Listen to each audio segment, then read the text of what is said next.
तो पेपर ही पास नहीं होना। तो पेपर कौन सा दिए हैं? बस कैसा हुआ था? शुरू हुआ था पेपर, शुरू हुआ था।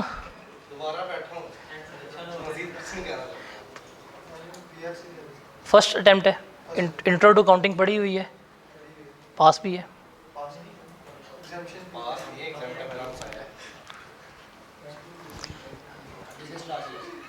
कैसा हुआ? अरे ठीक, बहुत ठंडा था। किससे पढ़ा बिजनेस लो? आतिफ आप जी से? बहुत ठंडा का ठीक यार। कौन से पेपर दिए आपने पहले? तो इसका मतलब आपको तो अकाउंटिंग आती है थोड़ी बहुत। मैनेज नहीं हुआ पेपर?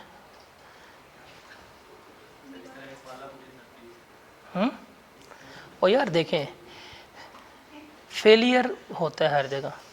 फेलियर ही होता है तो फिर क्या करें? फिर वो याद करें माजी का वो वक्त जब आपको एक फ्रंट ऑफिसर ने कहा था जब आप यहाँ पे आएंगे, आप पीआरसी में एंटर होंगे, आपको 15 मिनट के बाद जब वो निकालता, आपके सामने एक ऑडी खड़ी होती है, एक घर होता है, उस वक्त को कोसें उसने क्यों कहा था?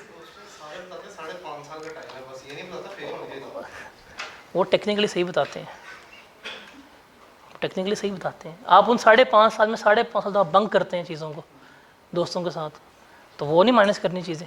पेपर कौन से दिए हुए आपने? सारे इसके वापसी है। फर्स्ट अटैम्प्ट है कैफ की फिजिकल। आप कैसा हुआ? अच्छा ठीक हुआ। कैसा हुआ? ठीक हुआ। इतना मज़े का स्टैंड है फैज़ान वाला। नहीं हुआ सवाल फैज़ान वाला, आखिरी क्वेश्चन नंबर 7 यार, इतने इजी थे ना वो। बिलो दी है, शक्ल बता रही है रिजल्ट क्या है। पीआरसी की हुई है ना?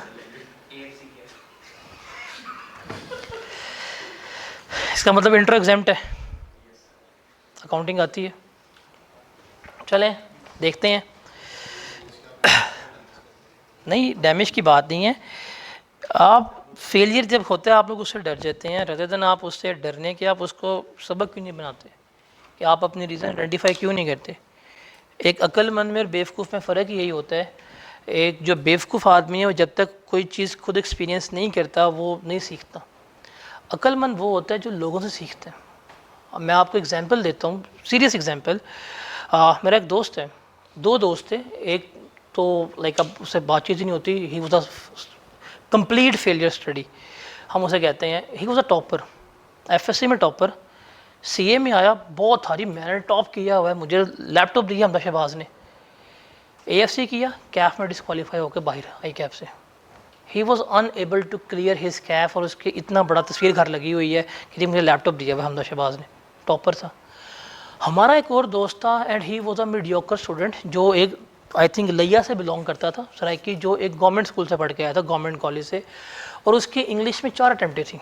एएफसी की फंक्शनल इंग्लिश वो क्लियर नहीं कर पाया था बच्चा, उसको वहाँ दुख लगा एएफसी का, उसने वो निकाला है, उसके बाद वो बंदा कभी फेल नहीं हुआ। कैफ भी किया, सीफैप भी क्वालिफाई किया, और he is a qualified chartered accountant working in Qatar. आप उसको मैं यहाँ पे ले आऊँ ना, आप उसको हुलिये में देखें, आप मानेंगे नहीं कि सीए है। उसको आज भी ड्रेसिंग सेंस नहीं है, इतने बैकवर्ड इलाके से बिलोंग करता है वो। और वो जो बिल्कुल टॉपर था, जिसमें लाइक था कि मैं तो ये मैं तो वो आज बैठ के मेट्रो बस के ऊपर टिकट कलेक्ट कर रहा होता है, टोकन दे रहा होता है। This is the thing that should be identified, कि यहाँ पे वो लड़का जिसकी 4 दफ़ा इंग्लिश फेल हुई है, आपकी हो तो आप तो हार मान लेंगे, उसने हार नहीं मानी, लगा रहा। उसको हमने बड़ा कहा यार छोड़ दे बीकॉम कर ले, है ना, नहीं मैं करके दिखाऊंगा, कर गया वो। तो that is the thing which you should develop. I cap fail करता है, आई कैप आपको फेल आपकी वजह से करता है, दिस इज़ द रियलिटी। 2 लोग हैं, 2 चीज़ें, 2 ही ऐसी हस्तियाँ जिसको पता है कि आप फेल क्यों हो रहे, एक आपका अल्लाह। उसके अलावा आप दुनिया के हर बंदे को झूठ बोल सकते हैं, हर बंदे को, मुझे, माँ बाप को, इवन फेसबुक पे जाके आप कहते हैं कि मैंने 98 का अटैम्प्ट किया, मेरे 8 नंबर आए। आप ये भी कहते हैं, दुनिया को जो मर्जी कहानी करवाएं। 2 ऐसे लोग हैं शख्सियत जिनको आप झूठ नहीं बोल सकते, एक आपका अल्लाह, एक आप। कभी अपने आप से पूछें आपने उतनी एफर्ट्स की थी? अब कभी भी आपको आपका वो जवाब नहीं मिलना फेल होने के बाद कि मैंने एफर्ट्स की थी, अपने अल्लाह से पूछ लें। तो ये दो लोग हैं, अगर आप इनको सच बता रहे हैं ना तो इसका मतलब लैक तो आप में किया। तो reality is that I cap fail करके सवाब नहीं लेता, बट एक अल्लाह का भी तो निज़ाम है। अल्लाह का निज़ाम ज़्यादा मुनसिफाना है, वो इंसाफ पसंद है। डैट इज़ नॉट पॉसिबल कि इस लड़के ने पूरे 6 माह पढ़ा है, जी जान लगाई है, और इसने सिर्फ 2 हफ्ते पढ़ा आके ये पास हो जाए वो फेल हो जाए। That is impossible. That is not possible कि उसका पूरा सिलेबस कवर है, इसने सेलेक्टिव स्टडी किया, ये पास हो जाए फेल हो जाए। That is totally impossible. एक निज़ाम अल्लाह का भी है। अल्लाह कहता है जिसने जितने एफर्ट्स की मैं उसको उतना सबक दूंगा। जब अल्लाह ने कुरान पाक में ये कह दिया है कि आपकी एफर्ट्स के ऊपर आपको रिजल्ट मिलेगा, तो फिर तो हमें ख़त्म हो जाना चाहिए। आप जब फेल होते हैं कभी खुद से पूछें कि मैंने इतनी एफर्ट्स की थी, जो पास हुआ है उसकी एफर्ट्स वर्सेस योर एफर्ट्स देख लें, आपको जवाब मिल जाएंगे। That is the biggest answer जो आपको मिलता है। जिस दिन आपको ये आंसर रियलाइज़ हो गया उसके बाद आप कभी फेल नहीं हो सकते। Not even in CA, even in any field of your life आप कभी फेल नहीं हो सकते जिस दिन आपको ये आंसर रियलाइज़ हो गया। बिकॉज डीपली आप जानते हैं कि आपने क्या किया है और आपका अल्लाह जानता है, आपका दिल जानता है, आपका अल्लाह जानता है। आप पास हुए हैं, आपको पता है आपने कितनी एफर्ट्स की हैं, कैसे पास हुए हैं। आप कहते हैं तुक्के से पास हो गया, अल्टीमेटली पता उस तुक्के में भी कितनी एफर्ट्स आपने मारी होती हैं, ये सारा आपको पता होता है। तो रेदर देन ब्लेमिंग ऑन आई कैप के पास नहीं करता, you should question from yourself कि हम क्यों नहीं पास हो पा रहे, what was the thing which lack. आप देखें, आपको जवाब मिल जाएगा। अभी मैं डिस्कस कर देता हूँ क्या रीज़न है फेल होने की। आप देखिएगा कि उसमें से किस किस में आप फॉल करते थे, अब देखिएगा उसमें से मेजोरिटी में आपने काम किए होंगे इसलिए फेल हुए। तो the thing is that I cap pass करते हैं, हम नहीं होते। हमारी खुद की करतूतें होती हैं, क्योंकि एक्सेप्टेंस नहीं ना, हम कभी भी कोई चीज़ को एक्सेप्ट नहीं कर पाते कि यार मैं गलत नहीं हो सकता। हमें चाहिए स्केप गोड, हमें चाहिए पॉइंट आउट करना कि तुम्हारी वजह से तुम्हारी वजह से तुम्हारी वजह से हुआ है। अपने आप को जब हम एक्सेप्ट कर लें आपका पेपर पास हो जाएगा, ये रियलिटी है। अभी कर लें, इस अटैम्प्ट में कर लें, जितने पेपर देते हैं आप कुछ बातें कमिट कर लें, मैं आपको इस चीज़ से शॉर्टी दे दूँगा, कोई पेपर पास हो जाएगा। 1 2 3 4 पेपर तक आपके पास हो सकते हैं। कुछ चीज़ें हैं जो अपनी आज ठीक कर लें, और जिनकी कैफ की फर्स्ट अटैम्प्ट है, आपने कुछ चीज़ें अवॉइड करनी है अगले 5 महीने, आप वो 5 चीज़ें अवॉइड कर दें। 5 चीज़ें मैं आपको श्योरिटी देता हूँ कि आप लोग ही मेरिट सर्टिफिकेट निकालने वाले हैं इसमें से है। अब जिसका टेक्स्ट मेरिट सर्टिफिकेट आया था मेरे स्टूडेंट का मुबशिरा का, वो टोबा टेक्सिंग में बैठी हुई है, घर में बैठ के ऑनलाइन पढ़ रही है, उसका टेक्स्ट में टॉप है, मेरिट सर्टिफिकेट है। उससे वेरी नेक्स्ट अटैम्प्ट में उसने CMA में टॉप किया हुआ है, उसके 2 मेरिट हैं पिछले 12 महीने में, and she is from Toba टेक्सिंग जहाँ पे इंटरनेट नहीं आता। फिर मैं आपको उससे एक बड़ी एग्जांपल देता हूँ। लास्ट सेशन में था शुएब, जिसका बिजनेस लॉ में था मेरिट सर्टिफिकेट। कभी उसकी कहानी सुनी है आपने?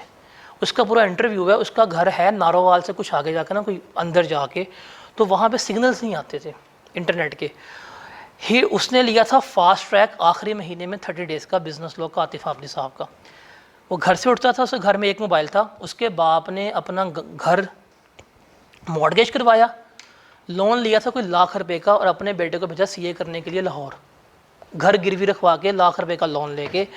तो उसने कहा यहाँ पे तो पढ़ा नहीं आता, हर बच्चा बंदा डीमोटिवेट कर रहा है कि तुम नहीं कर सकते, CA में कुछ है नहीं, ये वो। उसने नवंबर में दाखिला लिया था, अक्टूबर के अंदर दाखिला लिया AFC में, तब AFC थी। दिसंबर में उसने AFC क्वालिफाई की 2 महीने में। जनवरी की 15 को रिजल्ट था, जनवरी 16 को उसने बिलो स्टार्ट किया, और मार्च में पेपर देकर उसका मेरिट सर्टिफिकेट था। और उसके हम सुन रहे हैं उसके माँ बाप को, उसके माँ बाप ने स्कूल नहीं देखा आज तक, और वो हमें बता रहा था कि ये घर से उठता है सुबह सुबह, मोबाइल लेके जाता था, कोई 60 किलोमीटर दूर जाके आते सिग्नल, वहाँ जाके लेक्चर्स डाउनलोड करता था कोई 3-4 घंटे बैठ के, फिर आके वापस पढ़ता था, और इस तरह उसने किया। And he was in that area जहाँ पे नेट नहीं आता, और उसने 40 डेज़ में मेरिट सर्टिफिकेट अचीव किया। एक वो भी हमारे पास कहानी है। तो वो आई कैप में कहाँ से बच्चा आ गया? अभी इधर घूम रहा था मैं, खुद कभी आया ना यहाँ पे मिलवाऊंगा क्लास में लाके, ये शुएब है, आप उसमें देखिए, उसमें तीले, ये जो है ना ये लड़का, ये उसके सामने ना भारी है, वो इससे ही पतला है, हवा चले गिर जाएगा वो, उसमें इतनी जान है। बट 40 डेज़ में ही सिक्योर मेरिट सर्टिफिकेट, और इस इलाके से बिलोंग कर रहे हैं कि रोज़ साइकिल पे उठ के जाना, लेक्चर डाउनलोड करने, वापस आना, फिर रात को, और साथ उसने खेती बाड़ी भी करनी होती थी बिकॉज उसके फैमिली के ऊपर लोन था। जब हमें लगा पता कि जी लोन है, हमने उसको इनाम दिया, कैश प्राइज़ दिया, उसको हमने दी कोई 2.5 लाख की दी स्कॉलरशिप दी, 50,000 कैश दिया एंड देवर लाइक के लाख का हमने लोन लिया था घर गिरवी रखवा के, मेरे बेटे की एक एफर्ट से मेरा आधा उतर गया लोन, 50,000 रुपये कैश लेके चले गए। तो आई कैप उनको ही पास करता है। तो आई कैप तो एक जस्टिफाइड सिस्टम लेके चलता है, आप आई कैप पे ब्लेम कभी नहीं कर सकते। अपनी मिस्टेक्स हैं, हो गई हैं, मैं इसको भी नहीं कहता कि यार फेल हो गया तो आप तो नलायक है, नहीं है, मिस्टेक्स थी, नहीं चला पता, आइडेंटिफाई नहीं हुई, खैर है, कोई मसला नहीं है, अब ना करें, दैट इज़ द थिंग। अब आप उनको ओवरकम कर लें, आपका पेपर पास हो जाएगा। माजी में जो हो जाता है उसको भूल जाया करें, द पास था ख़त्म, चीज़ों से निकलें, क्वालिफाई करें, आगे जाएँ, दुनिया आपकी है, आगे तो अभी पूरा इसका स्कोप पड़ा हुआ है। शुरू करेंगे सेशन तो बताऊंगा आपको कितना स्कोप है, कितनी बड़ी दुनिया है ये, आप इसमें घुस के तो देखें। तो जो हो गया, रीजंस थी, नहीं पढ़ा, 2 अटैम्प्ट लग गई हैं, 3 लग गई हैं, भूल जाएं आप। इस अटैम्प्ट में बैठें विद न्यू एनर्जी कि यार हमने करना है, और बिलीव मी डूएबल है, आप सारे के सारे पास कर सकते हैं। अगर आपका PRC पास हो जाता है ना, आप ये कर सकते हैं, कोई मुश्किल चीज़ नहीं है। मैं हमेशा उसको याद करता हूँ, याद सराइकी को, यार वो कर गया ना तो दुनिया में कोई बंदा कर सकता है। वो साइलेंट था, खामोश था, दुनिया के सुनता रहे, लगा रहे। इवन मुझे याद है कि वो यहाँ पे ऑड जॉब्स करता था बरकत मार्केट में, यहाँ पढ़ता था, ये 7 कॉलेज आगे जाके यहाँ पढ़ के शाम को होता था बरकत मार्केट में था वेटर, काम करता रहे। इतना मतलब वो है था, उसका ये लेवल था, आप खुद ही कर लें अंदाज़ा कैसे पढ़ रहा होगा। अगर वो कर सकते तो आप लोग तो माशाल्लाह से ब्रेन भी हैं, रिसोर्सेज भी हैं, कर सकते हैं आप लोग। अपने आप पे बिलीव रखें, अपनी पास की मिस्टेक्स को भूलें, जो गलतियाँ की हैं उनको ओवरकम करें, आप क्वालिफाई करें। आप अभी से इसको कीजिए, आपका स्टार्ट है, अगले 2 साल में आपका इंटर होना चाहिए, 1.5 साल में इंटर कर लें, हो जाएगा। CFAP भी आपका इंशाल्लाह निकलेगा, अपने आप पे यकीन रखें। काफ़ी ज़्यादा स्पीच हो गई है, I should be am Sandeep Maheshwari. यार ये वीडियो निकाल देना, मोटिवेशन करेंगे। बट ये रियलिटी है, चीज़ें अपनी सही करें, आपका पेपर पास हो जाएगा। चलें, ओरिएंटेशन थी, यही बातें करनी थी। स्टार्ट तो हमने कल से करना है पढ़ना, तो उसके ऊपर आपको देखते हैं क्या है। सबसे पहले कि हम आपको क्या कुछ ऑफ़र करेंगे, क्या होगा। आपका ये प्री बैच है। आपको एक चीज़ बता दूं कि ये वाला बैच कोई पोस्ट में मर्ज नहीं होगा। मैं पोस्ट बैच में कोई नहीं पढ़ा रिजल्ट के बाद, मैंने कल शुरू कर देना है चैप्टर 1 से। 2 चैप्टर मैंने रमज़ान में करवाने हैं, रमज़ान के बाद चैप्टर 3 स्टार्ट होना है। ऐसा कभी भी नहीं होगा कि मैं यहाँ पे फुल स्लो चलूँगा, वेट करूँगा, ईद ख़त्म होगी, बच्चे आएंगे तो मैं बैच एक मर्ज करूँगा, फिर आपको तेज़ लेके चलूँगा, ऐसा कुछ नहीं होने वाला। यहाँ पे एक वेल डिफाइंड पेस है, आपको कल एक मिल जाएगा पूरा प्लानर, हम किस डेट पे क्या टॉपिक कर रहे हैं, हम चलेंगे उसी पेस के ऊपर। और हमने 5 अगस्त को अपना बैच ख़त्म करना है with each and every question and each and every practice जो मैंने आपको क्लास में करवा के भेजनी है। तो ये एक डेडिकेटेड बैच है, इसमें कोई मर्ज वाला सीन नहीं है। अगर माइंड में हो जी अभी रोज़े हैं, अभी हम छोड़ देते हैं, बाद में फिर करवाऊँगा, ऐसा कुछ नहीं होने वाला। ये चीज़ क्लियर है। क्लास डेली है हमारी, क्लास हमारी 6 डेज इन अ वीक है, बट फ्राइडे जो है चूँकि उसमें जुमा आ रहा है, तो फ्राइडे जो है वो हमारा टेस्ट डे होगा। क्लास उस वक्त पॉसिबल नहीं होगी। ईच फ्राइडे जो है वो हमारा टेस्ट डे होगा। टॉपिक डिसाइड हो जाया करेगा, मतलब मंडे को बता दूंगा टॉपिक कि इस फ्राइडे को इस टॉपिक का टेस्ट है। टेस्ट मैं बनाऊंगा, चेक ये किया करेगा। दैट टेस्ट भी मेड बाय मी, टेस्ट मैं बना के दिया करूँगा आपको। तो ईच फ्राइडे टेस्ट डे, साथ हम थोड़ा बहुत डिस्कस भी कर लेंगे उस दिन। आपको टेस्ट में रिलैक्स टाइमिंग भी करवा दूंगा, बट ये होगा हमारा, हम हर फ्राइडे टेस्ट लेके चल रहे हैं। और अराउंड पूरे सेशन में हम 24 के करीब टेस्ट लेंगे, जिसमें से मिड टर्म भी शामिल है और मॉक भी शामिल है जो आपको देने होंगे। उसके अलावा जो 3 पोर्टल्स हैं, एक फ़िज़िकल है, एक कॉम्बो है और एक ऑनलाइन वाले हैं। जो क्लास की रिकॉर्डिंग होगी वो विदिन 24 आवर्स जो है वो पोर्टल पे अवेलेबल हो जाया करेगी। जिसका मिस वगैरह हो लेक्चर, वो वहाँ पे जाकर उसको एक्सेस कर सकता है। उसके अलावा आप लोगों के लिए at the end of session, like 10 अगस्त के बाद 10 से लेकर 22 अगस्त तक 12 डेज़ का फ्री क्रैश कोर्स भी होगा, जो सिर्फ आपके लिए होगा। मतलब डैट वुड बी कि 5 अगस्त तक मैंने आपका सिलेबस एंड करवाना है, उसके बाद मैं आपको फिर 12 डेज़ की करवाऊंगा रिवीजन, जिसमें हम पूरा R1 जो है वो करेंगे। रोज़ के 4-5 घंटे बैठेंगे, कुछ प्रैक्टिस एंड सारा कुछ रिवाइज करके आपको होगा। लास्ट टाइम तो पब्लिक के लिए फ्री था, बट इस दफ़ा पब्लिक के लिए फ्री नहीं होगा, सिर्फ आप लोगों के लिए फ्री होगा, आपको उसकी एक्सेस होगी। और मैं आपको रिवाइज़ करवा के 22 को फ्री करूँगा और 25 को आपका फाइनल मॉक हो जाएगा। उसके बाद आपका पेपर आई गेस कोई 13 सितंबर को या 14 सितंबर को पेपर होगा आपका। तो यहाँ से फ्री होने के बाद स्टिल यू हैव 3 वीक्स आपके पेपर में, जिसमें जाके आप प्रैक्टिस वगैरह कर सकते हैं। उसके अलावा टाइम हमारा यही रहेगा, सेशन में चेंज नहीं होने वाला। ये नहीं रमज़ान में भी, ये बाद में इस तरह कोई पंगा नहीं हो सकता। आप लोगों के पास व्हाट्सएप ग्रुप होंगे, आप उसमें ऐड हो गए होंगे। अगर आप ऐड नहीं हुए आप इनसे रब्ता कर सकते हैं, यहाँ जाके शहबाज से रब्ता कर सकते हैं। आप व्हाट्सएप ग्रुप्स में लास्ट में ऐड हो जाइएगा, बिकॉज यहाँ पे मेरे पास टाइम कंस्ट्रेंट हो सकता है, मैं माइट भी किसी सवाल का आंसर ना दूँ, तो कोई क्वेश्चन आपका मिस हो जाए आप मुझे वहाँ ग्रुप पे टैग कर सकते हैं, वहाँ पूछ सकते हैं। He will be there, I will be there, हम आपको वहाँ पे आंसर कर देंगे। दूसरा, आज शाम को मैं आफ्टर अफ्तारी यहाँ पे ड्राइव का लिंक अपलोड कर दूँगा ग्रुप में। जितने नोट्स, जितने हैंडआउट्स होंगे वो आपको फिजिकली भी मिला करेंगे यहाँ पे प्रिंट आउट की फॉर्म में, बट मैं PDF की फॉर्म में भी यहाँ पे अवेलेबल कर दिया करूँगा। और कुछ असाइनमेंट ऐसी होंगी जो हम आपको होम बेस देंगे, जो आपने ग्रुप्स वगैरह में सबमिट करवानी होगी। तो मेक श्योर करना है आपने कि आप लोग सारे इस ग्रुप में हों। तो आप इनसे कह सकते हैं क्लास के बाद जाके बात, या आप शहबाज से बात कर सकते हैं, वो आपको ऐड कर देगा। ये चीज़ आपने मेक श्योर करनी है। उसके बाद टेस्ट सेशन, कल मैं आपको दे दूंगा पूरा प्लानर कि किस किस डे पे हम टेस्ट ले रहे हैं और किस किस टॉपिक है। अराउंड हम 22 से 24 टेस्ट पूरे सेशन में प्लान करें, जिसमें एक मिड टर्म और आई गेस 2 मॉक्स होंगे जो हम ले रहे होंगे। एक प्री मॉक है, एक मॉक होगा जो उसमें हम ले रहे होंगे। उससे कोई कॉस्ट वगैरह नहीं है, बस लेने टेस्ट मैंने आपसे लाजमी है। इस पर रिवॉर्ड्स भी होंगे, टॉपर्स को हम रिवॉर्ड देंगे। और एक होता है ना 500,000, अच्छा वाला रिवॉर्ड दूंगा, काइंड ऑफ 10,000 के करीब करीब दूंगा, उनसे भी ज़्यादा दूंगा। अमीर आदमी है, क्या कह सकते हैं। और अगर फेल हुए तो रगड़ा भी लगाऊंगा, उससे ज़्यादा वाला आतिफ हाफिज साहब से, वो भी याद रखना। उसके अलावा आपके पास LMS की सपोर्ट होगी, रिकॉर्डिंग्स की एक्सेस आपके पास एग्जाम डे तक अवेलेबल रहेगी। जब आप ICAP पे पेपर दे के आएंगे तब आपकी एक्सेस जो है वो टर्मिनेट हो जाएगी। ये तमाम फीचर्स जो हैं वो हम आपको ऑफर कर रहे होंगे। इसके साथ आपका जो स्टडी मटेरियल है ना, वो आपको फ्री ऑफ कॉस्ट जो है वो डिलीवर किया जाएगा, उसके कोई चार्जेस आपसे नहीं होंगे। मतलब जितने भी हैंडआउट्स इस्तेमाल होंगे पूरी सेशन में आपको फ्री में मिल जाएंगे। और ये किताब है पास्ट पेपर की, ये वाली, ये भी आपको आज कल में डिलीवर हो जाएगी, फिजिकली आपको दी जाएगी। इसमें पिछले 27 अटैम्प्टों के सवाल है, चैप्टर वाइज एग्जामिनर कमेंट के साथ सॉर्टेड। ये भी आपको फ्री ऑफ कॉस्ट मिल जाएगी, तो आपको कोई स्टडी मटेरियल देने की ज़रूरत नहीं है। एक चीज़ सिर्फ है जो आपको बेयर करनी पड़ेगी, that is ICAP study text जो नया वाला है। कोशिश करके उसकी हार्ड बाउंड आपके पास होना चाहिए, क्योंकि नया जो उनके बुक निकाली है वो इतनी अच्छी है कि स्टैंडर्ड सारा उन्होंने इंटीग्रेट कर दी है, रेफरेंसेस दे दी हैं, एग्जाम्पल लिख दी है। उसके बाद उस किताब के बाद आपको मार्केट की किसी किताब की भी नीड नहीं है। That is one of the best book जिन्होंने सॉर्ट कर दी है, तो वो बुक आपके पास लाजमी होनी चाहिए। उसमें तमाम MCQs, तमाम एग्जाम्पल्स, क्वेश्चंस जो हैं एक ही फॉर्मेट के ऊपर ले आए हैं, तो वो किताब आपके पास लाजमी होनी चाहिए, वो आपने देख लेनी है। बाकी चीज़ें जो होंगी, हैंडआउट्स, नोट्स वगैरह होंगे, वो सारे हम क्या कर लेंगे, आपको यहाँ पे अवेलेबल कर देंगे। उसके लिए आपको कोई चीज़ बाय करने की ज़रूरत नहीं है।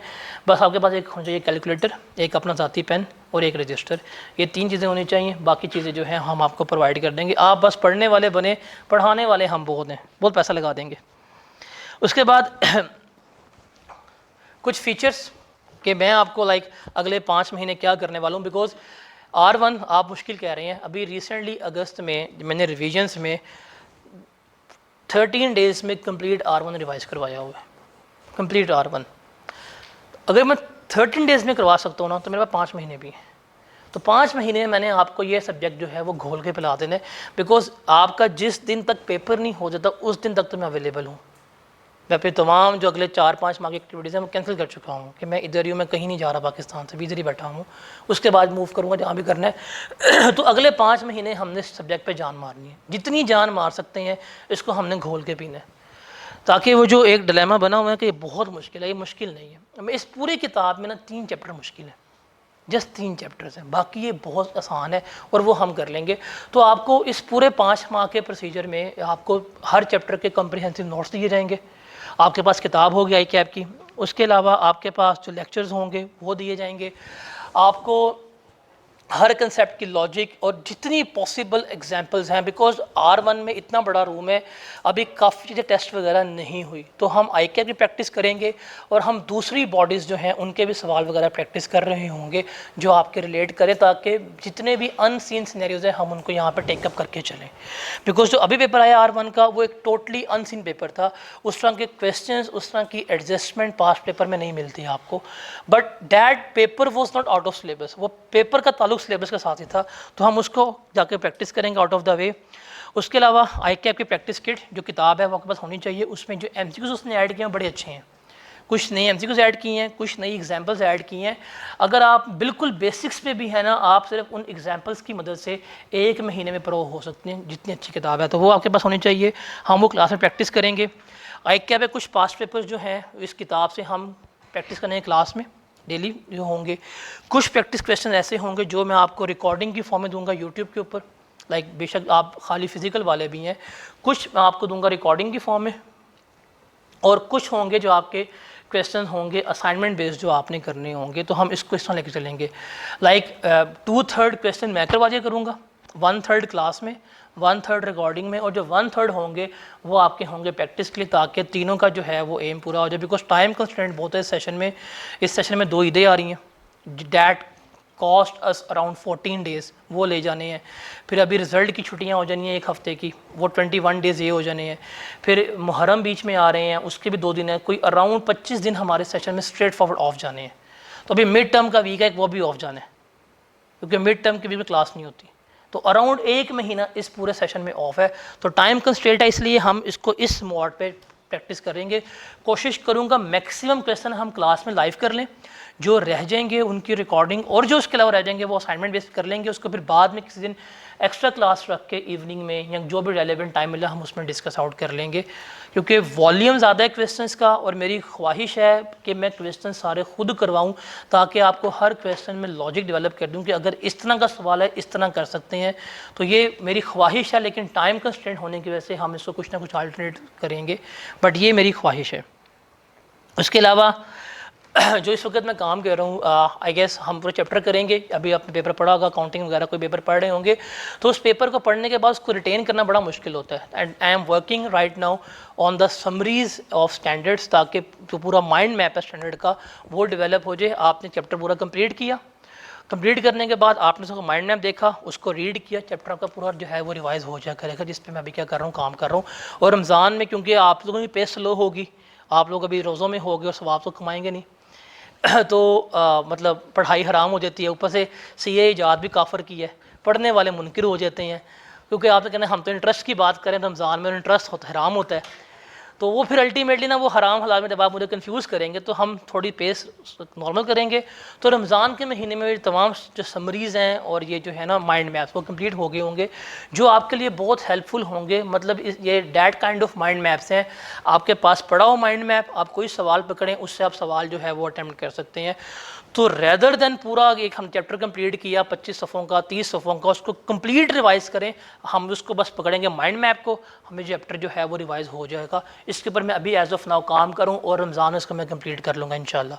12 चैप्टर्स हैं, 4 हो चुके हुए हैं, बाकी 8 रह गए सिर्फ, तो हो जाएंगे। उसके अलावा आपको हर टॉपिक के फॉर्मेट्स दिए जाएंगे, नोट्स कैसे बनाने हैं, वर्किंग कहाँ पे प्लेस करनी है। मैं आपको एक बात बताता हूँ, अभी पेपर हुआ है R1 का, R1 के पेपर में 8 टॉपिक ऐसे हैं जिनका सिर्फ आपको फॉर्मेट समझ आ जाए ना, फॉर्मेट समझ आ जाए, वैल्यूज़ कहाँ पे प्लेस करनी है, आप ICAP का सवाल कर सकते हैं, किसी भी लेवल का सवाल हो कर सकते हैं। जैसे फॉर एग्जांपल EPS है, अगर आपको EPS का टेबल बनाना आता है, आप दुनिया जहान का सवाल EPS का सिर्फ वैल्यू कॉपी पेस्ट होती हैं आपका हो जाता है। जैसे कैश फ्लो टॉपिक होगा, कैश फ्लो का अगर आपको तरीका कहता है ना फॉर्मेट कैसे लिखना है, आपका कैश फ्लो का सवाल पढ़ते हुए कुछ 70% हो जाता है। तो इसमें मेन हम काम करेंगे एक्सट्रैक्ट्स कैसे बनाने हैं, एंट्रीज के फॉर्मेट्स कैसे होंगे, स्केड्यूल कैसे बनने हैं। ये फॉर्मेट्स जो हैं आपको हर टॉपिक के दिए जाएंगे एडिशनली, ताकि आपके पास वो पढ़े हों, आपको किसी भी सवाल करते हुए कोई प्रॉब्लम वगैरह है फॉर्मेट पर जाएँ तो आप वो चीज़ कर सकते हैं। उसके अलावा क्योंकि टाइम लिमिटेशन है मेरे पास, मैंने निकलना होता 3:30 पे अभी रमज़ान में यहाँ से, और रमज़ान के बाद 3:30 के फ़ौरन बाद क्लास आ जानी है टैक्स की पोस्ट बैच। तो आई ट्राई कि मैं जितना अवेलेबल फ़िज़िकली हो सकूँ तो होऊंगा। अगर मैं ना हो पाया तो आपके पास व्हाट्सएप की फैसिलिटी तो होगी, नंबर मेरा होगा, आप ग्रुप में पूछ सकते हैं, आप उनसे पूछ सकते हैं। अगर वो सेटिस्फाई नहीं कर पाते तो आप मुझे मैसेज कर दीजिए ग्रुप में टैग करके। मैं रात को फ्री होता हूँ 11 बजे के बाद, तो मैं सारे वहाँ पे मैसेज रिस्पॉन्ड आउट कर दूँगा। अगर किसी ग्रुप में पूछने में कोई हेजिटेट करे, मुझे पर्सनल मैसेज भी कर सकता है, थोड़ा डिले होता है बट मैं रिप्लाई कर देता होता हूँ विद इन अ डे, तो आप पूछ सकते हैं। तो आई ट्राई कि मैं जितना यहाँ पे अवेलेबल हो सकता हूँ। अगर मैं ना हो पाया तो बट रिमोटली मैं अवेलेबल होऊंगा, कोई प्रॉब्लम हुई through short videos, through voice notes मैं आपको गाइड करता रहूँगा। टिल योर एग्ज़ाम डे मैं अवेलेबल रहूँगा, ये मेरी श्योरिटी है आपके साथ, मैं आपको छोड़ता नहीं उस दिन तक। तो इसके अलावा जितने हम लेक्चर्स करेंगे, जो प्रेजेंटेशन होंगी, जो यहाँ पर लिख रहा हूँगा, जो लेक्चर नोट्स होंगे वो भी आपको अवेलेबल हो जाएंगे। आपको काफ़ी कुछ नोट डाउन करने की भी ज़रूरत नहीं पड़ेगी, आप बस सुने, समझें, इंपॉर्टेंट पॉइंट नोट डाउन करें। जब हम कोई चैप्टर कंप्लीट करेंगे उसका जितना लेक्चर नोट मैंने यहाँ लिखा होगा आपको एट द एंड क्या मिल जाएगा, वो मिल जाएगा। आपको लेक्चर भी बनाने की ज़रूरत नहीं है, आपने बस फोकस होकर बैठना है इस क्लास में। उसके अलावा आपका टेस्ट सेशन होगा हर टॉपिक के बाद, लेकिन हम ये हर फ्राइडे को प्लान कर रहे हैं। अराउंड 24 टेस्ट हैं जिसमें फुल लेंथ और मॉक वगैरह जो हैं वो इंक्लूड होंगे। और आपकी एक्सटेंसिव प्रैक्टिस के लिए कुछ असाइनमेंट्स जो एडवांस लेवल की हैं, अदर बॉडीज़ की होंगी, वो भी मैं आपसे करवाऊंगा। वो माइट भी हम आपको घर से दिन करने के लिए वो आपको करनी पड़ेंगी। तो that is the proper plan of that session के हमने इस सेशन में ये तमाम एक्टिविटीज़ करनी है। तो जो आउट ऑफ द वे हैं, लाइक सवाल होंगे कुछ ACCA के, वो करवाऊंगा आपसे, कुछ सवाल होंगे ICAEW के, वो करवा रहा हूँ ताकि आपका एक्सपोजर जो है वो और बिल्ड हो। बिकॉज अभी जो सवाल है रिसेंट उसका था गवर्नमेंट ग्रांट का सवाल, डैट इज़ फ्रॉम ACCA, उससे सवाल काफ़ी रिलेट कर रहा था F7 का। तो हम दूसरी बॉडी से क्वेश्चन भी करेंगे ताकि हमारा जो एक्सपोजर है वो डेवलप हो, और वो हम असाइनमेंट्स की बेस में और क्विज़ की बेस में कर रहे होंगे। तो ये तमाम चीज़ें हैं जो हमने अगले 5 माह में स्प्रेड करनी है, हमने अगले 5 माह में प्लान करनी है।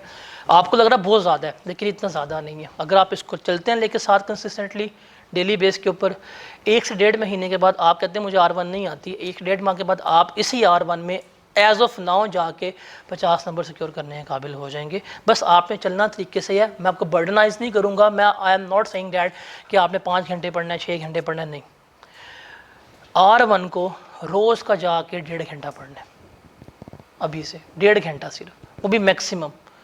जो क्वेश्चन होगा चाहे वो क्वेश्चन आधे घंटे में होता है कर लो, चाहे वो 1 घंटे में होता है, मैक्सिमम 1.5 घंटा R1 पढ़ लो ना, आपके लिए इनफ है। CA में ज़्यादा नहीं पढ़ना होता। ये CA अगर करना है, पहले अटैम्प्ट में करना है, तो ज़्यादा पढ़ने से कभी नहीं होगा। अभी पेपर दे के आए हैं आप लोग, फेब में कितना पढ़ा है? 6-6 घंटे पढ़ा है, कुछ माइंड में गया था? अभी पढ़ के सुबह भूल जाते हैं, क्यों? क्योंकि आप एक ह्यूमन कैपेसिटी से ज़्यादा पढ़ रहे होते हैं, आपका माइंड नहीं रिटेन करता चीज़ों को। आप पढ़ी जा रहे हैं, आपका माइंड सोया हुआ है, तो वो हमने उस पर नहीं जाना। हम रोज़ का 1 घंटा पढ़ेंगे जहाँ पर आपका माइंड रिलैक्स रहे, डैट इज़ इनफ। और वो जो 1-2 सवाल दिए होंगे आप वो प्रैक्टिस करेंगे, that will be enough for you. इतना रखें अपने ऊपर यकीन का पेपर पास हो जाएगा। रोज़ पढ़ते जाएं, 1 घंटा 1.5 घंटा पेपर आपका इजीली पास हो सकता है, रेदर देन कि आखिरी महीने जाके 6-6 घंटे पढ़ें, उससे पास नहीं होता, उससे चीज़ें भूल गई होती हैं। अक्सर कहते हैं यार अभी पढ़ा ये भूल गया, ये पढ़ा ये भूल गया, कहते हैं। द थिंग इज़ डैट वो पढ़ा होता है, माइंड रिटेन नहीं कर रहा होता। क्यों? आप अपनी कैपेसिटी से ऊपर जा रहे होते हैं। अभी आपने 5 घंटे R1 पढ़ा, 4 घंटे पढ़ेंगे CM में, 4 घंटे पढ़ेंगे, लो दिमाग में क्या गया होगा? कुछ नहीं गया होगा दिमाग में।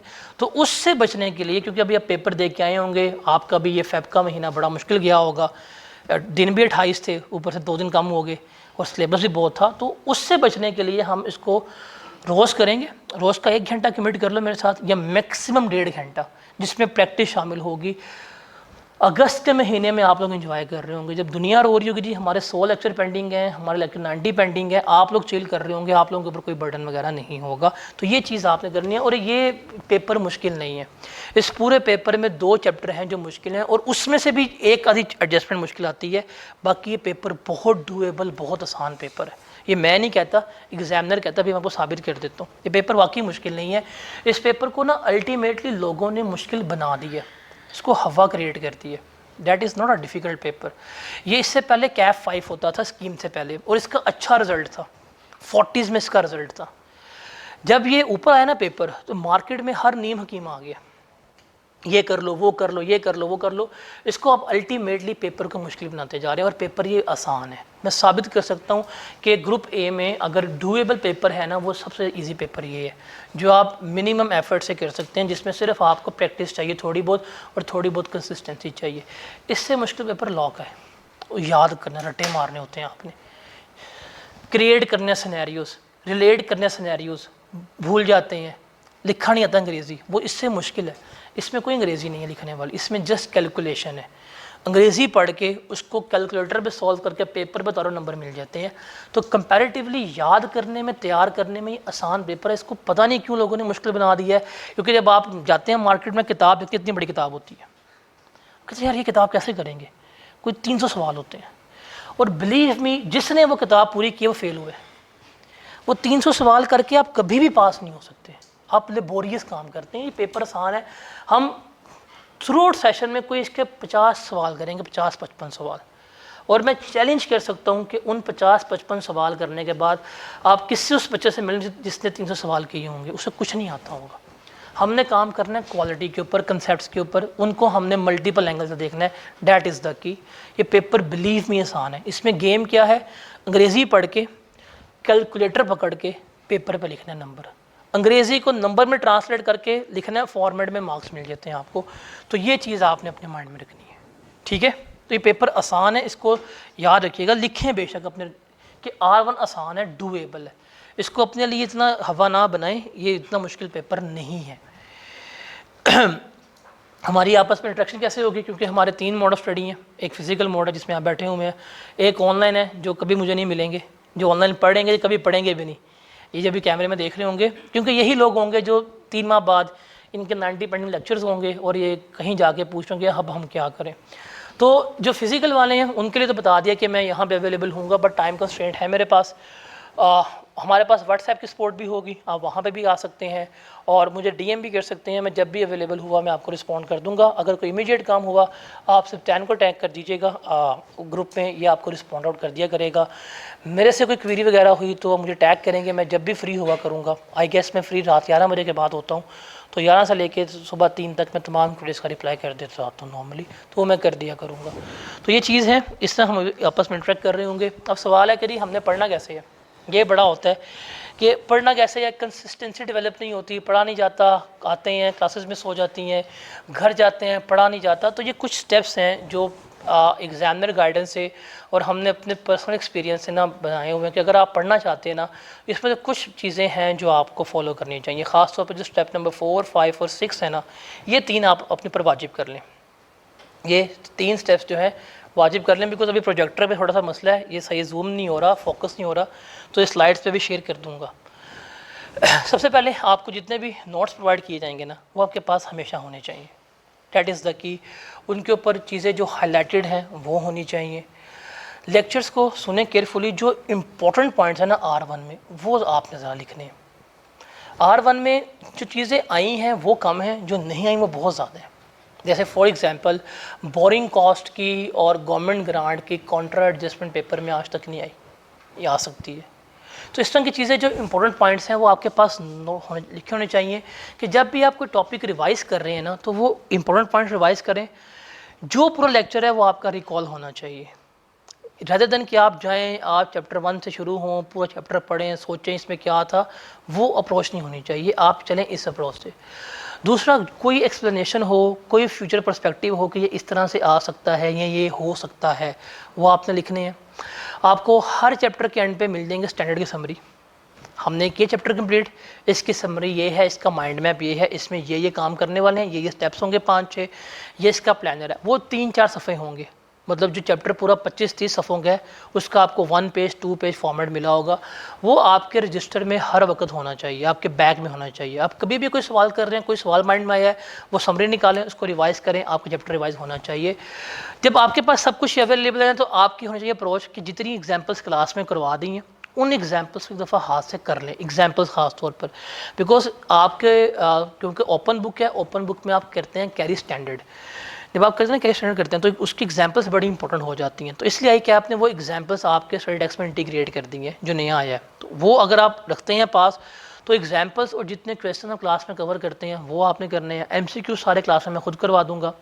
उसके अलावा कुछ एडिशनल MCQs होंगे in the form of quizzes, वो आप लोगों ने करने हैं। ICAP पे प्रैक्टिस किट वो किताब में है, उसमें से मेजॉरिटी क्वेश्चन हम करेंगे, कुछ क्वेश्चंस आपको दूंगा और ये पास पेपर्स हैं। ये आपका होना चाहिए main course step number 5 practice के लिए। इसके अलावा कोई आपको प्रैक्टिस के लिए किसी किताब की किसी चीज़ की नीड नहीं है। आपको कोई इतनी बड़ी किताब नहीं चाहिए R1 पास करने के लिए।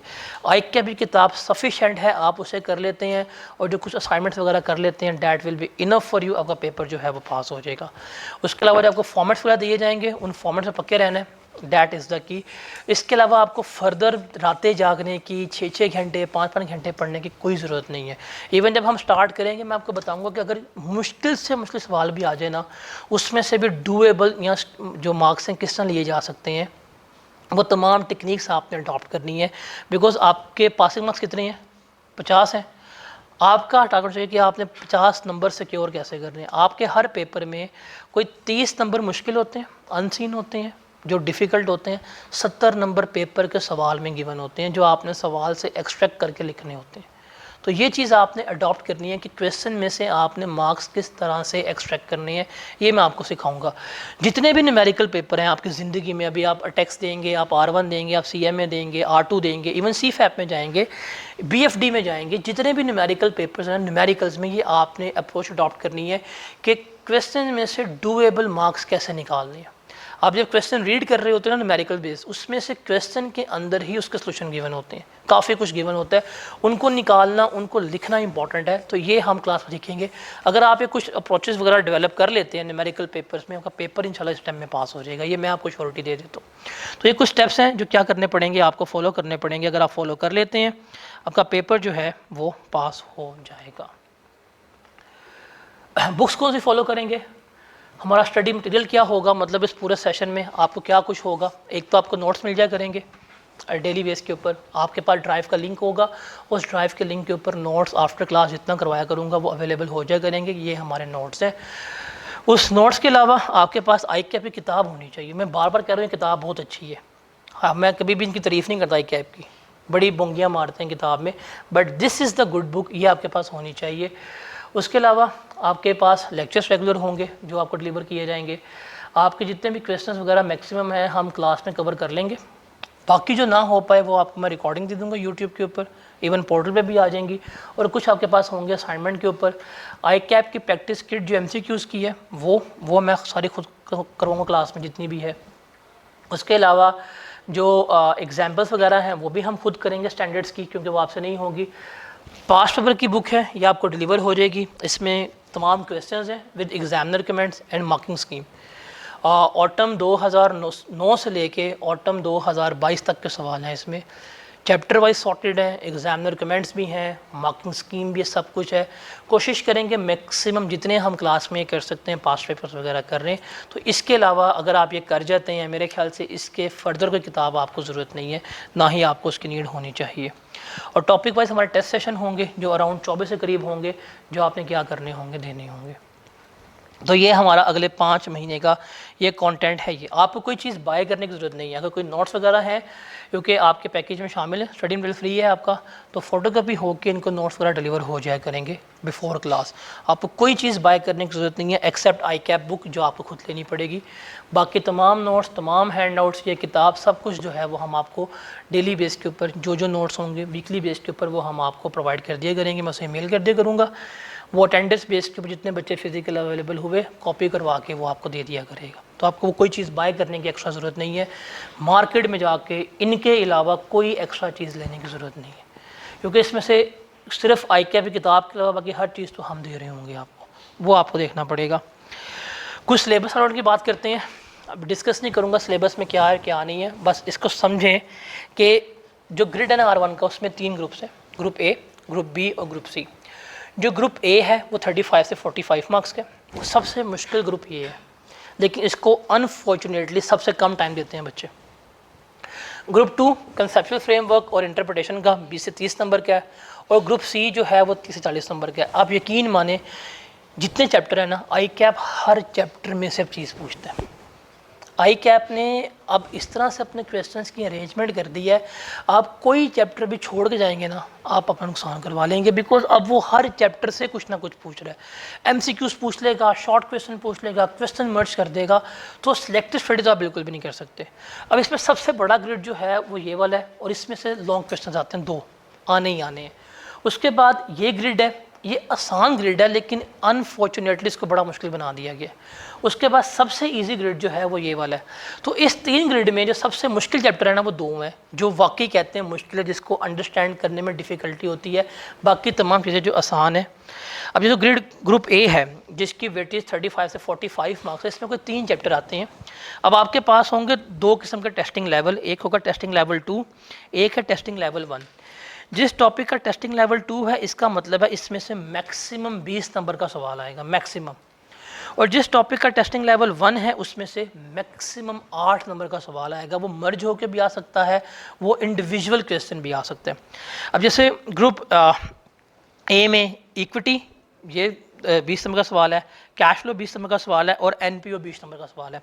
अब इसमें से ये एनपीओ जो है ना, ये एक मुश्किल है पूरे R1 में, जो हम एंड पे करेंगे, बट ये भी इतना मुश्किल नहीं है। बाकी एरर्स वगैरह चीज़ें बड़ी आसान है।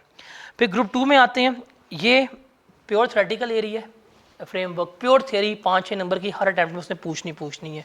और थियरी का मतलब है आप इसको अपने वर्ड्स में एक्सप्लेन करें, क्रैम करने की कोई ज़रूरत नहीं है। उसके अलावा रेशोज़ हैं और ईपीएस हैं, इनमें से अल्टरनेटिवली क्वेश्चन आ रहा होता है, लेकिन अब उसने इस तरह की अरेंजमेंट कर ली है कि वो इस टॉपिक को पकड़ता है और इस टॉपिक को पकड़ के कंबाइन सवाल कर लेता है 20 नंबर का, इस तरह का क्या पूछ रहा होता है। तो ये अब ये जो ग्रुप है ना, ये वाला group, this group is one of the easiest group. मतलब ये वो एरिया है जिसमें से हर बच्चा सुकून से मार्क्स सिक्योर कर सकता है, और इसमें से कोई आपको अराउंड 20 से 25 नंबर इसमें से आने ही आने हैं इस एरिया में से। और ये 20 से 25 नंबर पूरे पेपर में सबसे आसान है, सबसे डूएबल होते हैं। इवन अगर आप इसमें जाते हैं 35 से 45 नंबर में, इस 35 में से 45 में से भी 30 नंबर जो हैं वो बड़े डूएबल हैं, बड़े ईजी आते हैं, जिससे ये one of the easiest topic है। उसके अलावा कैश फ्लो में से मार्क्स सिक्योर करना इजी है। एरर थोड़े से मुश्किल हैं और एनपीओ मुश्किल है, लेकिन ये 2 टॉपिक ऐसे हैं जो इजी हैं, जो अप टू 30 मार्क्स आपके सिक्योर करवा देते हैं। लेकिन जो इजी सबसे ग्रिड है वो ग्रिड नंबर बी है। और ग्रिड नंबर सी में आपके आते हैं सारे स्टैंडर्ड नॉन करंट एसेट्स के, जिसमें से IAS 16 जो है वो आता है 20 नंबर तक का।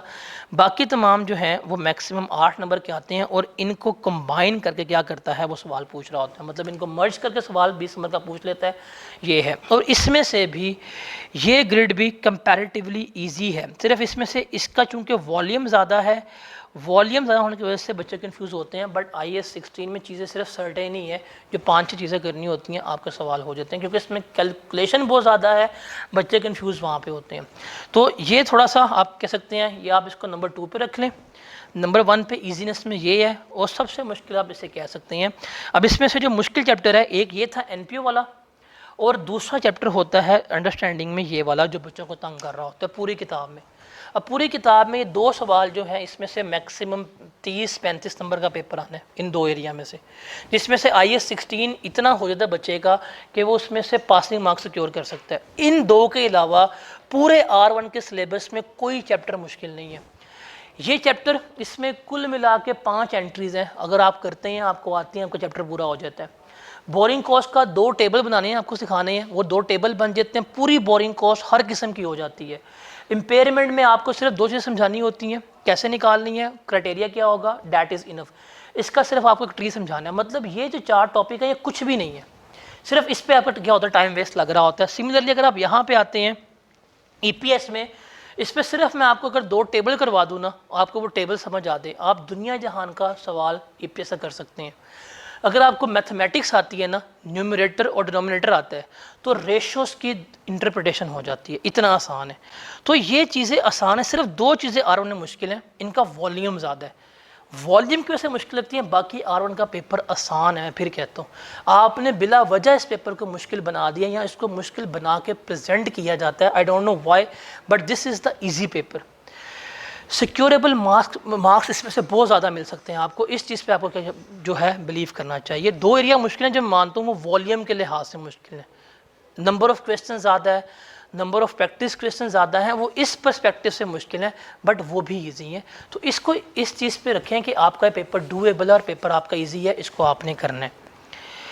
इस सब्जेक्ट के अगर मैं इश्यूज आइडेंटिफाई करूँ तो R1 का जो हिस्टोरिक रिजल्ट है वही आपके सामने है, बट मैं बात करूँगा स्कीम चेंज होने के बाद ये 2, जब स्कीम चेंज हुई 1 साल पहले स्प्रिंग 22 में जब नया R1 हुआ था तो 23% पासिंग रिजल्ट थी, लास्ट अटैम्प्ट में 25% जो है वो पासिंग रेशो थी। उससे पहले ये कैप 5 था, ये मेच्योर पेपर था। इससे पहले 4 पेपर बच्चे दे के आते थे, तो देखिए वहाँ पे अच्छी रेशो थी, 57%, 51%, 39%, 40% अच्छे बच्चे होते थे पास, बिकॉज उससे पहले आपने 4 पेपर पास किए होते थे। इसमें यह है कि कैफ का पहला पेपर ये बन गया, और इसकी वजह से कुछ ऐसे बच्चे हैं जिनकी इंटर एग्जाम्ट हो गई थी, इन्हें कुछ आता नहीं था, उनके आने की वजह से इसका रिज़ल्ट जो है वो डिक्लाइन हुआ। और उनकी वॉइस चूँकि ज़्यादा थी, वो वॉल्यूम में ज़्यादा था बच्चे, तो उनकी वजह से इस पेपर को एक वॉइस जनरेट हो गया। मार्केट में पेपर बहुत मुश्किल है क्योंकि वो उन्होंने पढ़ा नहीं हुआ, that is the reason. But ये पेपर जो है वो आसान है, it is not a difficult paper at all. इस चीज़ को आपका मैं साबित कर सकता हूँ। अब ये पेपर मुश्किल है, ये रीजंस हैं फिगर की, मतलब अगर देखें तो 75% बच्चे लास्ट टाइम में फेल हुए हैं, 77% बच्चे जो हैं उससे पहले फेल हुए हैं। तो रीज़न क्या है, क्या इशू है, किससे पूछते हैं? The examiner. अब एग्जामिनर के पास 2 अटैम्प्ट हैं, ये डिस्कस करता हूँ मैं जो रेलेवेंट है। लास्ट अटैम्प्ट में रिजल्ट आया 25%, क्वेश्चन 9 पूछे हैं। अब क्वेश्चन नंबर 9 में 19% रिजल्ट आया, question number 8, question number 4, question number 3, question number 2। मतलब इन 9 में से 5 क्वेश्चन ऐसे हैं जिसमें बच्चा कुछ नहीं कर पाया। उसने बता दिया कि भाई ये एरिया है जिसमें आप कुछ भी नहीं कर पाए। फिर जाके उसने बताई रीजनिंग, क्वेश्चन बाय क्वेश्चन बताई है, और उसने बताया ओवरऑल भी। कहता है जी रिजल्ट जो है वो 25% है। जहाँ रिजल्ट जो है जिन बच्चों का इंट्रोडक्शन टू अकाउंटिंग पास था उनका रिजल्ट 40% था, जिनका पास नहीं है इंट्रोडक्शन टू अकाउंटिंग उनका रिजल्ट 21% है। मतलब वो खुद कह रहा है कि स्कीम चेंज होने की वजह से इस पेपर में प्रॉब्लम आई हुई है, ख़ासतौर पर उन बच्चों की जिनका इंट्रोडक्शन टू अकाउंटिंग पास नहीं है। बट उसने साथ कहा कि काफ़ी बच्चे ऐसे हैं जिनके मार्क्स 80s में आए हैं इसी पेपर में, जहाँ पे इतने बच्चे फेल हुए हैं, और हाईएस्ट नंबर 88 थे। मतलब जिस बच्चे का मेरिट सर्टिफिकेट आया इस अटैम्प्ट में उसके 88 मार्क्स थे, 100 नहीं चाहिए होते। मेरिट सर्टिफिकेट के लिए कभी भी आपको 100 नंबर नहीं चाहिए, आपको हाईएस्ट नंबर चाहिए। अगर हाईएस्ट 60 है, आपके 60 आ गए, आपको मिल जाएगा मेरिट सर्टिफिकेट। तो जिसको मिला इस अटैम्प्ट में उसकी 88 मार्क्स थे। It was commonly noted that many examiners score good marks in 3 to 4 question. 3-4 सवालों में मार्क्स ले रहे हैं हर बच्चा, बाकी सवालों में वो रीजनेबल मार्क्स भी नहीं ले पा रहे, मतलब पासिंग मार्क्स तक नहीं सिक्योर कर पा रहे। रीज़न क्या है? सिलेक्टिव स्टडी, तुक्के मारे हुए थे, ये कर लेते हैं, ये नहीं करते, ये कर लेते हैं, ये कर लेते हैं, इसकी वजह से वो बच्चे फेल हो रहे हैं। फर्दर कहता है number of examinees secured a maximum of 1 mark in question 2, 3, 4, 8। मतलब इसमें इसमें इसमें और इसमें सिर्फ 1 नंबर आया बच्चों का।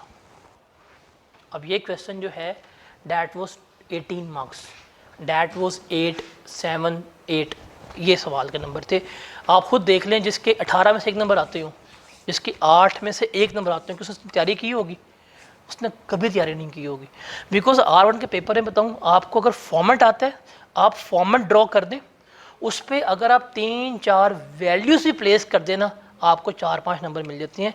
ये मैं नहीं कहता, ये हर सवाल के साथ लगी एग्जामिनर स्कीम, हर सवाल की इस किताब में लग गया स्कीम कि किस सवाल में किस एडजस्टमेंट में कितने मार्क्स हैं।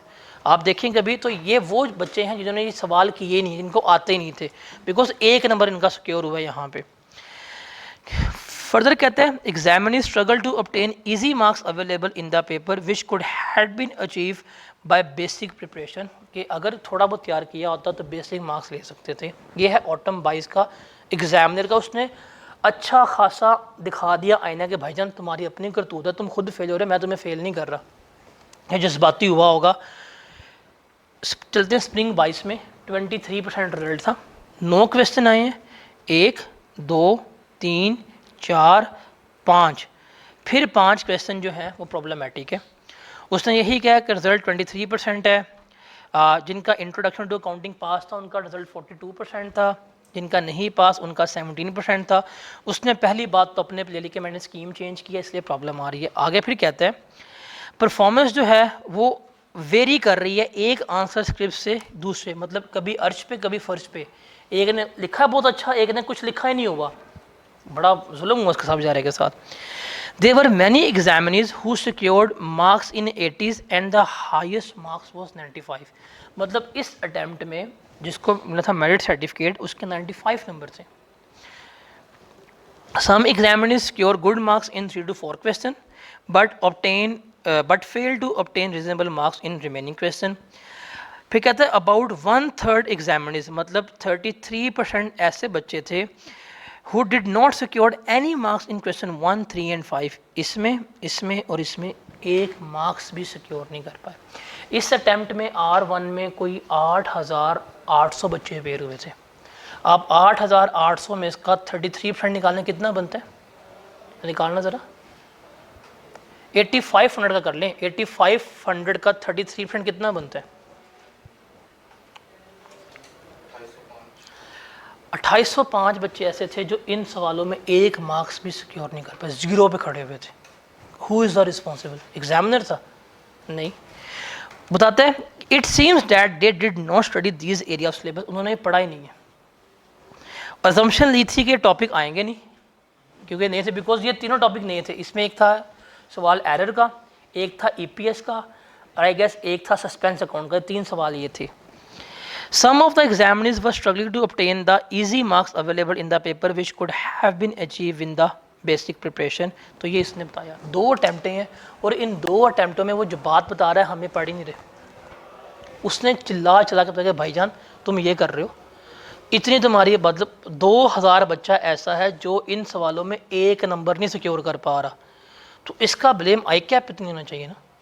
उसने तो दिया हुआ, उसने बताया हुआ, प्रॉब्लम उसने आइडेंटिफाई कर दी है. 1 साल से कह रहा प्रॉब्लम ये है, आप लिखवा लें. इस अटैम्प्ट का रिजल्ट फिर 20% होगा. वो फिर यही बात करेगा अगर ये 5 सवाल से बच्चों से हुए नहीं, 2 सवाल छोड़ के आ गए, ये फिर कहेगा. क्यों ना हमने ये कमेंट्स पढ़े, ना हमने वो आइडेंटिफाई की कि प्रॉब्लम है कहाँ पे, हालांकि ये प्रॉब्लम जो है वो हमें आइडेंटिफाई करके दे रहा है. हम लोगों ने ये काम नहीं करना. अगले 5 माह जो इसने हमें इन 2 अटैम्प्टों में बता दी है ना, हमने ये काम नहीं करना. इसको हम ओवरकम कर जाएं, पेपर हो जाएगा. अब दोनों अटैम्प्ट में उसमें एंड पे क्या बात की है कि जो रीज़नेबल मार्क्स हैं वो ऑब्टेन ही नहीं कर पा रहे. वो कैसे होते हैं कि आप क्वेश्चन पढ़ें, फॉर्मेट लिखें, कुछ ना कुछ लिखते हैं वैल्यूज़, आपके कुछ ना कुछ मार्क्स आ जाते हैं. ये वो प्रॉब्लम है जो बच्चे आइडेंटिफाई नहीं कर पा रहे. तो हमने इसके ऊपर काम करना है, बिकॉज अकाउंटिंग के हर क्वेश्चन के पासिंग मार्क्स क्वेश्चन में, अगर क्वेश्चन 10 नंबर का है ना, उस 10 नंबर में से 5 नंबर का जवाब जो है वो सवाल में होता है. आप बस वो पकड़ें, वैल्यूज़ लिखें, वो होती भी स्ट्रेट फॉरवर्ड है, आपके 5 नंबर आ जाते हैं. तो ये चीज़ आपने अडॉप्ट करनी है. आपने क्वेश्चन किया अकाउंटिंग का, एडजस्टमेंट 5 थी, 2 मुश्किल, 3 आसान थी. 3 आसान तो कर लो, क्योंकि क्वेश्चन पूरा करने के मार्क्स नहीं है, क्वेश्चन टैली करने के मार्क्स नहीं है. एडजस्टमेंट बाय एडजस्टमेंट नंबर है, जितनी एडजस्टमेंट ठीक है उसके नंबर लें. तो ये तरीका आपने न्यूमेरिकल्स के पेपर में अडॉप्ट करना है. अगर हम इन तमाम बातों को समराइज़ करें तो ये कुछ चीज़ें हैं जो उसने हमें बता दी हैं कि रिक्वायरमेंट्स को अंडरस्टैंड नहीं कर पा रहे, सिलेक्टिव स्टडी है, टाइम मैनेजमेंट पुअर है, पास्ट पेपर सिर्फ करके चले जाती हैं. अब जिस टॉपिक का पास्ट पेपर नहीं है वो कहते हैं हम क्या करें. जैसे गवर्नमेंट ग्रांट के पास्ट पेपर नहीं थे, सवाल आया इस दफ़ा, उसने क्या मेरा ये कसूर है, मैंने बता दिया. अब नहीं पास्ट पेपर, मैंने कभी टेस्ट नहीं किया, मैंने कर लिया. सिमिलरली इन्वेस्टमेंट प्रॉपर्टी के पास्ट पेपर नहीं है, हम नहीं करते, उसने पूछ लेना. तो पास्ट पेपर पर रिलाई करते हैं, कंसेप्ट्स याद नहीं रहते, प्रिपरेशन प्रॉपर नहीं करते हैं कैप के मुताबिक, प्रैक्टिस नहीं की होती, पेपर लिखने नहीं आता. अक्सर होता है, अक्सर कहते हैं पेपर करने गए हैं, सवाल सारे आते थे, शुरू कहाँ से करना समझ नहीं आता. होता है कि नहीं होता? क्यों? क्योंकि आपने ज़िंदगी में कभी वो एग्ज़ाम प्रेशर फेस नहीं किया. पेपर कैसे करना है, लिखना कैसे, कभी आपने फेस नहीं किया, प्रैक्टिस नहीं की होती. तो ये कुछ रीज़न्स हैं जो इस किताब में भी लिखी हुई हैं, पास्ट पेपर की क्वेश्चन बाय क्वेश्चन, जो उसने बता दें कि भाई ये वो काम है जो तुम कर रहे हो, अगर तुम इन्हें अवॉइड कर दो तो हम क्या कर सकते हैं, तुम्हें पेपर पास कर सकते हैं. तो ये रीज़न है. इनको अगर हम सॉर्ट आउट करें तो मैं जैसे फॉर एग्जांपल कि आप एग्जामिनर्स की रिक्वायरमेंट को अंडरस्टैंड नहीं कर पा रहे, आप स्टैंडर्ड को अप्लाई नहीं कर पा रहे, टॉपिक की अंडरस्टैंडिंग नहीं ले पा रहे, रिक्वायरमेंट क्या है प्रेजेंट नहीं कर पा रहे स्टैंडर्ड को, तो इसका सलूशन क्या है कि आपके पास तमाम टॉपिक्स जो हैं वो हों, लॉजिक्स के साथ, रीजनिंग के साथ, हर एक एरिया की, हर एक एडजस्टमेंट की आपके पास एग्जाम्पल होनी चाहिए, प्रैक्टिस, एग्जामिनर कमेंट्स रीड होने चाहिए, तमाम फॉर्मेट्स के ऊपर ग्रिप होनी चाहिए. ये सलूशन है. मैं आपकी यहाँ पे ये हेल्प करूँगा. इसके ओवरकम करने के लिए नोट्स भी मिल जाएंगे, समरी भी मिल जाएगी आपको. हर एक एरिया का कम से कम एक क्वेश्चन या एक एग्जाम्पल लाजमी करवा के भेजूँगा। पूरी किताब में हर एक एरिया का कोई ना कोई सवाल आपको लाजमन मैंने करवाया होगा। उसके अलावा आपको जितने भी फॉर्मेट्स होंगे, extracts, notes, working, journal entries के, टेबल्स के, वो सारे फॉर्मेट मैं आपको पहले ही प्रोवाइड कर दूंगा ताकि आपको फॉर्मेट बनाने में मुश्किल ना हो। फॉर्मेट्स समझा दूंगा ताकि आप इस चीज़ में ना हो। प्रेजेंट कैसे करना है ये काम मेरा, ये मैं आपको अगले 5 माह में सिखा दूंगा।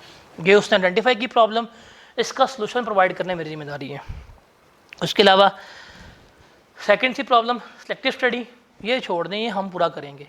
From chapter 1 till chapter N हम हर चीज़ जो है वो कर रहे होंगे। उसके अलावा पास्ट पेपर पर रिलाय करते हैं, ये प्रॉब्लम है। हम ओवर एंड अबव जाएंगे, हम पास्ट पेपर भी करेंगे, एग्जाम्पल्स भी करेंगे, जो स्टूडेंट एग्जाम्पल है वो भी करेंगे, और हम ACCA के भी कुछ क्वेश्चन और MCQs वगैरह कर रहे होंगे। ये आपको ACCA के सवाल जो है वो in the form of assignments given हो जाएंगे ताकि आपकी वहाँ पे आपकी जो ये नीड है वो भी कवर हो जाए। उसके अलावा माइंड में चीज़ें नहीं जाती तो आपको R1 की भी समरीज मिल जाएंगी हर स्टैंडर्ड की।